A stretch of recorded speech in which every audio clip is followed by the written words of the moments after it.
জীবনের শেষ মুহূর্তে এই আতঙ্কের বিষয়টি, এই চোখ বড় করে তাকানোর বিষয়টি এবং বারবার জ্ঞান ফেরা আর অজ্ঞান হওয়ার বিষয়টি, এটি এমন একটি বিষয় যা কোরআনে উল্লেখ করা হয়েছে। আর সত্যি বলতে মূল বিষয় হল এটি এমনকি কোনো ধর্মীয় বিষয়ও না। মুসলিম, অমুসলিম, কাফের, নাস্তিক সবাই জানে যে যখন সময় ফুরিয়ে আসে তখন একটা প্রক্রিয়া শুরু হয়, যেখানে ডাক্তাররা বলেন প্রক্রিয়াটি এখন শুরু হয়ে গেছে। তারা সবাই জানেন এটাই জীবনের শেষ এবং এখন থেকেই মৃত্যু যন্ত্রণা শুরু হয়ে গেছে। সবাইকেই সাকারাতুল মাউতের মুখোমুখি হতে হবে, আর আগেও সবাইকে সাকারাতুল মাউতের মুখোমুখি হতে হয়েছে, যার মধ্যে অন্তর্ভুক্ত আল্লাহর সবচেয়ে রহমতপ্রাপ্ত সৃষ্টিকুল, তারা হলেন নবীগণ এবং নবী মুহাম্মদ সাল্লাল্লাহু আলাইহি ওয়াসাল্লাম।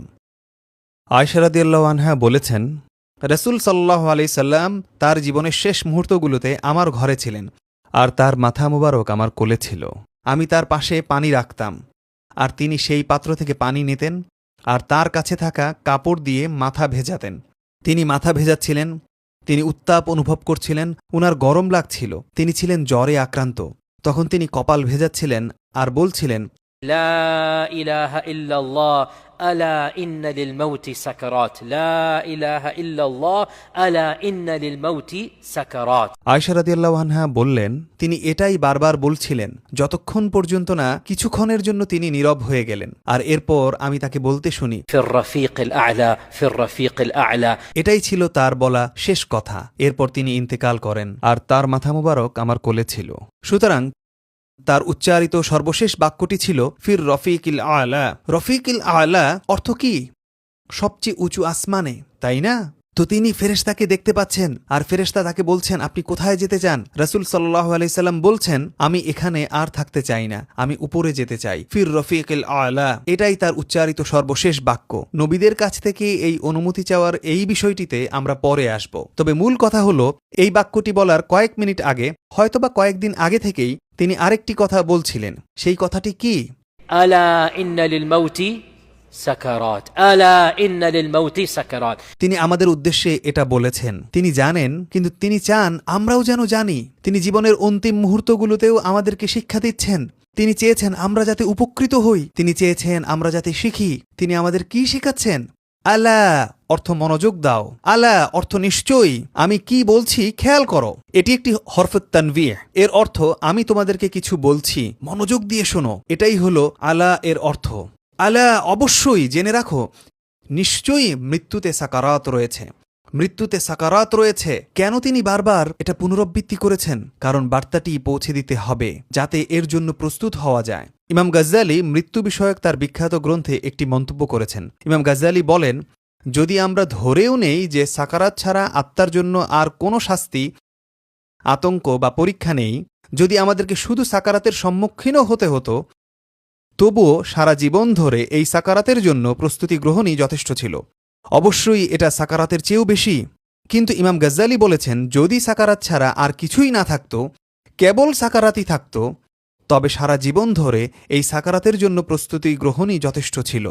আর এই দুনিয়ার যে কোনো আনন্দকে ম্লান করে দিতে এই সাকারাতই যথেষ্ট। সাকারাত যখন শুরু হবে, সেই দিনের জন্য গভীরভাবে চিন্তা করতে, উপলব্ধি করতে এবং দীর্ঘ ও কঠিন প্রস্তুতি নিতে এটিই আমাদের জন্য যথেষ্ট। এরপর ইমাম গাজ্জালি এই বলে উপসংহার টানেন যে যারা এর মুখোমুখি হয়েছে তারা ছাড়া সাকারাতের আসল বাস্তবতা আর কেউ জানে না। তাই রাসূল সাল্লাল্লাহু আলাইহি সাল্লাম আমাদেরকে জানিয়েছেন, আলা ইন্না লিল মাউতি সাকারাত। আনাস ইবনে মালিক রাদিয়াল্লাহু তাআলা আনহু বর্ণনা করেছেন। আচ্ছা, একটা কথা, আগের হাদিসটি আয়েশা রাদিয়াল্লাহু আনহা বর্ণনা করেছেন। তিনি নিজেই প্রত্যক্ষদর্শী ছিলেন। আর এখন আনাস রাদিয়াল্লাহু আনহু বর্ণনা করছেন, রাসূল সাল্লাল্লাহু আলাইহি সাল্লাম যখন হাঁটতে পারছিলেন না এবং তিনি মূলত জীবনের শেষ পর্যায়ে ছিলেন আর তিনি শুয়েছিলেন, তখন তিনি বারবার জ্ঞান হারাচ্ছিলেন আর ফিরে পাচ্ছিলেন। এটাই হলো সাকারাত। সাকারাত মানে তো এটাই, তিনি বারবার সচেতন আর অচেতন হচ্ছিলেন। এটাই হলো সাকারাত।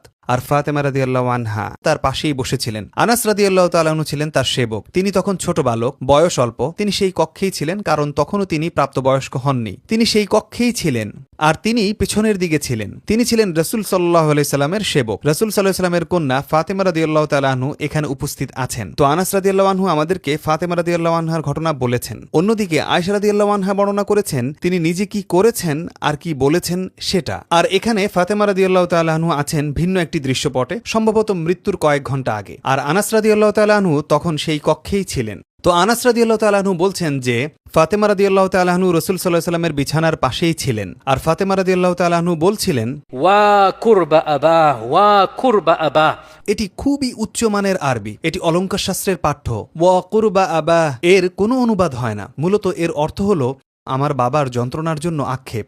এর সমতুল্য বাংলা শব্দ নেই। এটা এরকম যে আমি কি করতে পারি প্রিয় বাবা, আপনি এত কষ্টে আছেন, এর অর্থ এটাই।